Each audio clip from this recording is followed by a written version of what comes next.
네, 안녕하세요. 주도현입니다. 오늘 11월 28일 목요일이고요. 오늘도 리플 같이 한번 살펴보도록 하겠습니다. 자, 제가 어제 영상에서도 말씀드렸듯이 최근 위아래로 조정이 크게 나온 것처럼 보이지만 결국에 종가 마감은 캔들의 마감은 2,000원 근처에서 계속해서 해주고 있었고요. 따라서 크게 조정이 나온 부분이 아니라 이때와 마찬가지로 급등 이후에 가격 안정세를 가져가는 구간이다 말씀을 드렸습니다. 최근에 비트코인이 대략 7% 정도의 조정이 나왔는데도 불구하고 알트코인들이 버텨주는 모습을 가져가고 있습니다. 그리고 비트코인의 도미넌스도 60%대에서 58%까지 지금 떨어진 상황이기 때문에 이게 조금 더 추가 하락해 준다면 이 자금의 재분배가 알트코인들의 순환매로 이어질 수 있겠다 보여지는 부분이고요. 이 알트코인들의 대장주인 이더리움 같은 경우에도 현재 역 헤드앤숄더 패턴을 보여주고 있습니다. 이후에 추가 상승력을 보여줄 거라는 전망이 나오고 있기 때문에 이렇게 되면 본격적인 알트 시즌이 올 수 있겠고 우리가 또 한 번 리플의 상승을 기대해 볼 수 있겠습니다. 여기에 추가로 이 리플은 가장 또 크게 수혜를 받을 수 있는 긍정적인 소식이 전해졌습니다. 자, 전 CFTC 위원장, CFTC라는 건 미국의 상품거래위원회죠. 이 반대편에 서 있는 게 바로 SEC, 미국의 증권거래위원회입니다. 이 상품거래위원회의 위원장으로 지냈던 인물이 SEC가 리플 소송을 취하할 수 있다라고 얘기한 거죠. 밑에 내용 간략하게 보시면요. 누가 이런 얘기를 했냐. 자, 상품선물거래위원회 의장이었던 크리스 지안카를로입니다. 이 사람이 도널드 트럼프 차기 행정부의 비트코인 전략 비축안과 암호화폐 정책에 대한 견해를 밝혔는데 여기서 바로 이 리플과 SEC 간의 소송에 대한 논의, 그 소송이 취하될 가능성이 높다라고 예상한다라는 거죠. 자, 이 인물이 누구냐? 이 부분이 중요한 건데요. 크립토 데디라고 부르는 암호화폐의 아버지라고 불리고 있는 크리스 지안카를로라는 인물이고 지금 트럼프 행정부에서 백악관에 크립토 차르 유력 후보로 언급되고 있는 인물입니다. 그래서 이 소송이 리플에게는 엄청난 족쇄로 역할을 했던 부분이기 때문에 그럼 우리는 이 이후의 상황에 대해서도 미리 전망하고 준비해 볼 필요가 있겠죠. 아까도 말씀드렸듯이 최근 나왔던 리플의 차트는 큰 조정이 아니었고 가격 안정화를 가져가는 부분이었습니다. 물론 이 이후에 더 강력한 상승이 나오겠지만 상승 사이클 내에서도 분명히 조정은 왔다가 갈 겁니다. 그래서 결국에는 이런 상승과 조정을 반복하는 패턴이 상승장에서도 나온다라는 거고요. 여기서 어떻게 타점을 잡느냐가 우리의 수익률을 주에 가를 수 있다라는 거죠. 상승력이 나오고 있을 때 더 오를 거라는 기대감이 아니면 나만 뒤처지고 있다라는 포모 현상으로 인해서 뒤늦게 추격 매수가 들어가고 또 조정이 나온다라고 해서 패닉셀이 나오면 결국에 차트는 이렇게 상승을 했지만 나는 손실 볼 수도 있는 상황이 나올 수도 있는 겁니다. 그리고 여기서 아무런 대응도 하지 않고 가져갈 수도 있겠죠. 이렇게 되면 물론 수익은 볼 수 있을 겁니다. 하지만 우리가 분할로 매수와 매도를 통해서 평균 단가를 조절하면서 내 보유 물량을 늘린다면 추후 절대적인 수익금은 더 늘어날 거라는 거죠. 자, 100만 원을 가지고 투자한 사람이 20% 수익을 보는 것보다 1,000만 원을 가지고 10% 수익을 보게 되면 이 부분이 당연히 더 큰 수익이라는 걸 우리가 알 수가 있죠. 그리고 이렇게 분할로 조정이 나왔을 때 패닉셀하는 게 아니라 지지라인을 확인하고 반등 나오는 타점을 잡아서 추가 매수가 들어가는 걸 우리가 매집이라고 얘기를 하는 겁니다. 최근에 가격 조정, 가격 안정화를 가져가는 시점에서도 세력들은 추가 매수를 했다라는 기사가 그래서 계속해서 나오고 있는 거고 그렇기 때문에 기관 투자자들, 세력들은 수익 보는 확률이 높아진다라는 거죠. 비트코인을 가장 많이 보유하고 있는 마이크로 스트래터지도 계속해서 조정이 나올 때마다 비트코인을 추가 매수하는 게 그 이유가 바로 여기에 있다라는 겁니다. 그래서 지금부터는 리플에 기대되고 있는 내년의 전망, 우리가 기대해 볼 수 있는 호재 소식들, 왜 리플이 내년에는 가장 크게 수혜를 볼 수 있는 종목인지 그 근거들과 함께 설명을 드릴 거고요.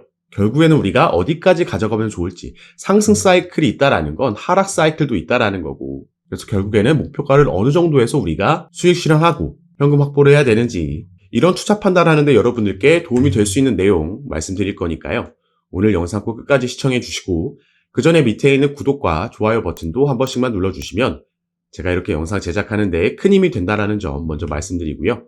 추가로 영상 밑에 더보기란 클릭하시면 제가 이렇게 링크를 두 가지 남겨놨습니다. 현재 여러분께서 영상을 핸드폰으로 시청하고 계시다면 위에 있는 첫 번째 모바일 전용 링크 클릭하시면 되시고 컴퓨터로 시청하고 계신 분들은 밑에 있는 PC 전용 링크를 클릭하시면 제가 운영하고 있는 무료 정보방, 무료 단체 카톡방에 입장하실 수 있으십니다.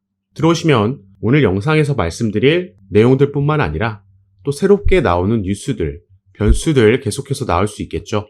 오늘도 이런 이슈들에 어떻게 대응하면 좋을지 실시간으로 구체적인 타점까지 공유해드리면서 함께 매매에 도움을 드리고 있으니까 여러분들께서도 이런 정보들 가장 빠르게 받아보시면서 투자 판단에 참고하시고 매매 진행하시면 더욱 좋을 것 같습니다. SEC 위원장인 게리 겐슬러가 1월 20일 날 사임하겠다라고 발표를 했습니다. 이 부분은 당연히 트럼프의 대선 승리와 함께 미 암호화폐 규제에 변화를 가져올 수 있겠고요. 다만 이 부분은 이미 이전부터 우리가 예상했던 부분이 있고 제가 이전 영상에서도 반복적으로 말씀을 드렸던 부분이죠. 트럼프가 대선 후보로 나오면서 대선이 치러지기 전부터 자칭 암호화폐 대통령으로 얘기를 하면서 암호화폐 관련된 공약들을 여러 가지 내세웠고요. 그 중에 바로 첫 번째가 취임 첫날 게리 겐슬러 미 증권거래위원회 위원장을 해임하겠다라고 이미 얘기한 겁니다. 그렇기 때문에 우리는 이미 이 부분을 알고 있었고 다만 1월 20일까지 기다리고 있었는데 이 부분을 본인이 게리 겐슬러 위원장이 직접 사임에 대한 입장 표명을 하면서 불확실했던 요소가 우리가 또 기다려야 됐던 요소가 빠르게 해결이 된 겁니다. 그렇기 때문에 상승력을 지금 리플이 보여주고 있는 거고요. 자, SEC의 위원장이 해임됨에 따라서 리플이 수혜를 본다는 건 대부분의 리플 투자하고 계신 분들 또 제 영상을 한 번이라도 보신 분들은 다들 아실 겁니다. 자, 이 SEC는요 2020년도 12월 달에 리플에게 처음으로 소송을 제기했습니다. SEC는 XRP를 증권으로 간주했고요. 때문에 리플은 본인들에게 등록하지 않은 증권거래위원회에 등록하지 않은 미등록 증권을 판매했다라는 걸로 소송을 제기했던 거죠. 이게 지금 무려 4년 동안 끌고 오고 있는 겁니다. 그리고 SEC는 리플뿐만 아니라 대형 암호화폐 거래소인 바이낸스, 코인베이스에게도 각각 소송을 제기했고요. SEC가 이렇게 대형 코인 관련 기업들에게 소송을 제기한 이유는 이 코인 자체를 증권으로 분류해서 본인들의 관할 아래 넣고 싶어 했죠.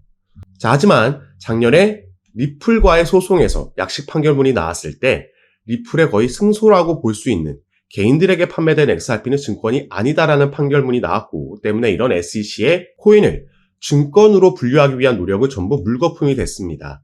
여기에 이번 11월 달 미 대선에서는 트럼프가 승리함에 따라서 완전히 이 부분이 형세가 역전됐다라는 거죠. 자, 트럼프가 대통령에 당선이 됐고요. 미국에는 상원과 국회에 하원이 있죠. 지금 상원과 하원 모두 이번에 공화당이 다수를 차지하는 상황이 발생을 했습니다.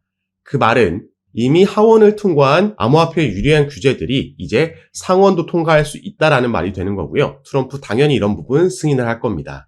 이미 다음 SEC 위원장으로 거론이 되고 있는 하마평에 오르고 있는 인물들은 전부 친암호화폐적인 인물들이다. 그리고 SEC가 이렇게 변화함에 따라서 가장 크게 수혜를 볼 수 있는 게 그동안 가장 크게 피해를 보고 있었던 리플이 될 거라는 거죠.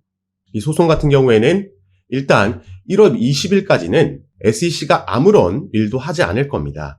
사임을 앞두고 당연히 어떠한 이벤트도 일어나지 않을 거고 짐 싸고 시간 죽이고 있겠죠. 그리고 이 이후에는 소송 같은 경우에도 SEC 측에서 직접 취하를 할 수도 있고요. 아니면 법원에서도 기각이 충분히 나올 수 있다 이렇게 예상되고 있습니다. 그 이후에는 우리가 기다리고 있는 리플의 IPO 그리고 현물 ETF 줄줄이 호재 소식들이 나올 수 있겠죠. IPO 같은 경우에는 나스닥에 상장하는 걸 말하는 겁니다. 이 부분 작년 4월 달에 리플이 뉴욕에서 비공개 로드쇼를 이미 관련해서 개최를 했고요. 당시에 모든 대형 투자 기업들이 여기에 참가했다라고 미국의 폭스 비즈니스에서 보도를 했고 이 부분 카톡방에 계신 분들께 그리고 영상을 통해서도 제가 전달해 드렸었습니다. 다만 이 투자 기업들 입장에서는 리플이 국가기관 중 하나인 이 증권거래위원회와 소송을 벌이고 있는 와중에는 아무래도 투자를 하기에는 리스크가 있을 수밖에 없겠죠. 그런데 이 부분은 이제 해소할 수 있기 때문에 충분히 IPO도 가능해진 부분이다.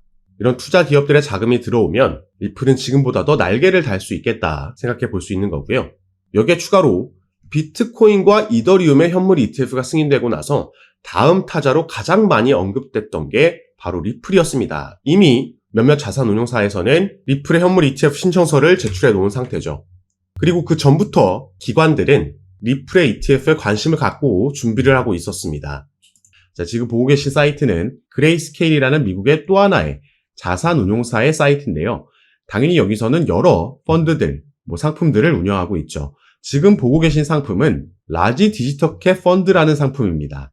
여기에는 비트코인, 이더리움, 솔라나, 리플, 아발란체가 포함되어 있는데, 자, 대선이 시작되기 이틀 전에 그레이스케일에서는 이 라지 디지털 캡 펀드를 ETF로 전환 신청을 했습니다. 자, 이게 만약에 승인되면요. 이제는 승인될 확률이 높다라고 볼 수 있겠죠. 트럼프가 당선됐으니까. 자, 내년에 이게 만약에 승인된다라고 하면 그 말은 이 안에 있는 개별 종목들도 증권이 아닌 상품으로 분류된다라는 거고, 그래서 개별 종목들의 ETF가 또 따로 신청이 들어갈 수 있다라는 겁니다. 뭐 이미 신청은 들어갔고 승인 확률이 더 높아진다라고 봐야겠죠. 그래서 여기에 대한 지금 XRP의 현물 ETF가 다음 타자가 될 수 있다라는 기대감이 또 생겨나는 거고, 그래서 이 그레이스케일에서는 아까도 말씀드렸듯이 여러 상품들을 운영 중인데, 당연히 여기서는 신탁 상품, 트러스트 상품도 운영하고 있습니다. 비트코인의 신탁 상품, 이더리움의 신탁, 솔라나의, 그리고 리플의 신탁 상품도 운영하고 있었죠. 비트코인과 이더리움 같은 경우에는 현물 ETF가 승인되고 나서 그레이스케일에서 이 운영하고 있던 비트코인의 신탁 상품과 이더리움의 신탁 상품은 현물 ETF로 전환 신청했고, 이게 받아들여지면서 바로 전환이 된 겁니다. 그러면 우리가 리플도 같은 흐름으로 갈 수 있겠다 예상할 수 있겠죠. 리플의 현물 ETF가 승인되고 나면 이 신탁 상품이 바로 현물 ETF로 전환 신청되고 승인될 수 있다라는 겁니다. 그래서 대선이 있기 전 한 달 전부터 이 그레이스케일에서 운영하고 있는 리플의 이 신탁 상품이 그 자금 규모가 무려 2배나 껑충 뛰어 올랐다 말씀을 드린 거죠. 기관들은 이미 여기에 대해서 준비하고 투자를 진행하고 있었다라는 겁니다. 자, 그래서 이제 리플이 이제 본격적으로 상승력을 보이기 시작한 건 우리가 조금 전에 살펴봤듯이 대선이 끝나고 나서 트럼프가 승리하고 나서부터입니다. 그런데 사실 제가 이 대선 결과가 나오기 전부터 말씀드렸던 게 트럼프가 되든 해리스가 되든 리플은 내년에는 누가 되든지와 상관없이 가장 큰 상승력을 보여줄 수 있는, 우리가 미리 저점에서 매수해야 되는, 주목해야 되는 코인이다 말씀을 드렸습니다. 물론 트럼프가 됐기 때문에 이 상승이 더 빠르게 나오고 있는 건 사실이지만, 어쨌든 제가 어떤 걸 근거로 어떤 상승 재료가 또 리플에게 내년에 남아있길래 이런 전망을 말씀드렸는지 이 부분도 살펴볼 건데요. 이 QCP 캐피털 설립자 다리우스 시트 같은 경우에는 이 미 대선보다 코인 시장에는 블랙록의 역할이 더 중요하다 얘기를 했습니다. 이 블랙록의 CEO인 레리 핑크 이 인물은 비트코인은 가치 저장 수단이라고 발언했는데, 이는 암호화폐가 미국에서 이미 투자 수단이 됐음을 의미한다. 블랙록은 암호화폐를 주류화시킨 장본인이다 나와 있죠. 작년부터 비트코인이 엄청난 급등을 보여주고 워너마켓에서 1억 원을 넘어서 신고가를 당시에 기록했을 때 이런 상승력을 만들어냈던 게 바로 비트코인의 현물 ETF였습니다. 자, 이건 여러 자산운용사에서도 이전에 여러 번 신청했었지만 전부 SEC에 의해서 반려당했는데요. 무려 블랙록, 이 블랙록은 세계 최대 자산운용사입니다. 그래서 여기서 신청했다라는 소식이 전해졌을 때 이 엄청난 상승의 시작을 알렸던 거였죠. 결국 이 부분을 승인시켰고, 이어서 이더리움까지 블랙록이 신청하면서 승인해낸 겁니다. 자, 이 레리 핑크라는 블랙록의 CEO는요, 이 비트코인과 이더리움 ETF는 모든 자산 토큰화의 시작이다라고 얘기를 했습니다. 자, 밑에 내용 보시면, 자, 그는 위험한 신생 자산군에 대한 노출을 제공하는 안전한 방법으로 평가받는 ETF가 금융시장 기술혁명의 1단계였고, 2단계는 모든 금융자산의 토큰화가 될 것이라고 강조했습니다. 자, 이게 블랙록이 작년부터 계속해서 지금 강조하고 있는 RWA, 리얼 월드 에셋입니다. 실물 자산 토큰화라는 테마죠. 그래서 블랙록에서 RWA 펀드를 신청했을 때도 당시에 관련 테마에 있는 코인들이 급등하는 모습이 나왔던 겁니다. 자, 지금 갑자기 리플 얘기하다가 왜 지금 블랙록 얘기를 하고 있냐? 바로 리플이 이것과 직접적으로 관련이 있는 사업을 출시했기 때문입니다. 자, 제가 저번 달에 이 뉴스 전달해 드렸습니다. 리플이 은행용 암호화폐 수탁 서비스를 출시했다. 이게 영어로 커스터디 서비스죠. 자, 그럼 이 수탁 서비스, 커스터디 서비스가 뭔지 보겠습니다. 이건 디지털 자산을 보관할 수 있도록 지원하는 서비스로 은행과 핀테크 고객이 디지털 토큰을 보관하고 유지할 수 있도록 하는 다양한 기능을 제공한다. 이를 통해서 리플이 핵심 결제 부분을 넘어 지금 사업을 다각화하고 있다 나와 있습니다. 그리고 여기서 더욱더 중요한 건요. 자, 리플은 향후 점점 더 많은 실물 자산이 디지털 토큰으로 거래될 것으로 예상하며 이 커스터디 서비스 고객이 XRP 레저를 타용해서 법정 화폐, 금, 석유 같은 상품, 부동산 등 실물 자산을 토큰화할 수 있도록 할 것이라고 밝혔습니다. 제가 방금 말씀드렸죠. 실물 자산 토큰화, RWA고 이게 미래에 엄청난 먹거리가 될 겁니다. 여기에 또 블랙록이 바로 주목하고 있기 때문이죠. 이 실물 자산 토큰화라는 건 여기에도 나와 있듯이 모든 상품, 부동산까지도 토큰화할 수 있다는 겁니다. 그래서 우리가 지금 한국에서 저 멀리 바다 건너에 있는 미국의 원룸 전체도 아니고 한 평만도 우리가 거래하고 소유할 수 있다는 거죠. 지금은 와닿지 않지만 이건 충분히 실현 가능한 얘기고, 그래서 블랙록이 이미 주목을 하고 있고, 여기에 대해서 리플도 작년에 이 관련 커스터디 업체를 2곳이나 인수하면서 준비하고 있었던 겁니다. 이 실물자산 토큰화 RWA가 성장하고 주목받을수록 리플의 커스터디 서비스도 함께 상승할 수 있다는 걸 말씀을 드리는 거고요. 여기에 아까 말씀드렸듯이 소송 이슈까지 SEC가 취하하게 되거나 그렇지 않더라도 법정으로 가서 승리한다라고 해도 어떤 식으로든 이제 리플은 이 소송 리스크에서 벗어날 수 있다. 그 말은 이전부터 준비하고 있던 IPO, 나스닥 상장도 기대해 볼 수 있겠다 보여지는 부분입니다. 그래서 우리가 정말 오랜 시간 동안 이 소송으로 인해서 이 리플 홀더분들이 마음고생 많이 하셨을 텐데, 자, 지금 당장 급등이 나오지 않는 건 아쉬울 수 있겠지만 이제 정상 궤도로 조금씩 계속해서 올라갈 겁니다. 다만 이 와중에도 상승만 나오는 차트는 절대 있을 수 없기 때문에 상승과 조정, 지지 만들고 이런 패턴이 반복되면서 나오겠죠. 그래서 우리가 가능하다면 이 반등 나오는 타점에서 추가 매수가 들어간다면 추후 사이클이 지나갈수록 우리의 수익률은 더 크고 절대적인 수익금도 늘려갈 수 있을 거라 말씀을 드리겠고요. 리플뿐만 아니라 아직까지는 비트코인이 도미넌스가 60%가 넘을 만큼 시장을 장악하고 있기 때문에 알트코인들이 본격적인 움직임은 가져가지 못하고 있지만 이게 점점 알트 시장으로, 알트의 상승으로 또 넘어올 겁니다. 이 중에 또 우리가 리플 외에도 주목해 볼 만한 코인들이 여럿 있고요.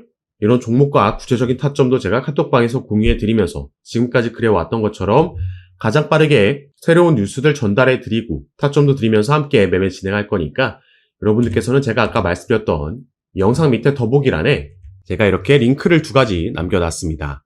현재 영상을 핸드폰으로 시청하고 계신 분들은 위에 있는 모바일 전용 링크, 컴퓨터로 시청하고 계신 분들은 밑에 있는 PC 전용 링크 클릭하시면 제가 운영하고 있는 무료 정보방, 무료 카톡방에 입장하실 수 있습니다. 들어오시면 새롭게 나오는 뉴스들, 변수들 공유해 드리면서 우린 여기에 어떻게 대응하면 좋을지 구체적인 타점까지 공유해 드리면서 함께 매매를 진행하고 도움 드리고 있는 방이니까 여러분들께서도 들어오셔서 이런 정보들 실시간으로 받아보시고 투자 판단에 참고하시면 더욱 좋을 것 같습니다. 올 4분기부터 내년까지 이어지는 코인 시장의 강세장에서 우리가 대응 잘하면 크게 수익 볼 수 있는 그 기회, 사이클이 돌아온 거니까요. 저와 함께 조금 더 안전하게 알맞게 대응하시면서 꼭 큰 수익 얻어가시는 시간으로 함께 만드셨으면 좋겠습니다. 자, 그럼 오늘 영상도 끝까지 시청해 주셔서 너무 감사드리고 저는 다시 카톡방에서 여러분들 대응 도와드리고 상담 도와드리면서 찾아뵙도록 하겠습니다. 감사합니다.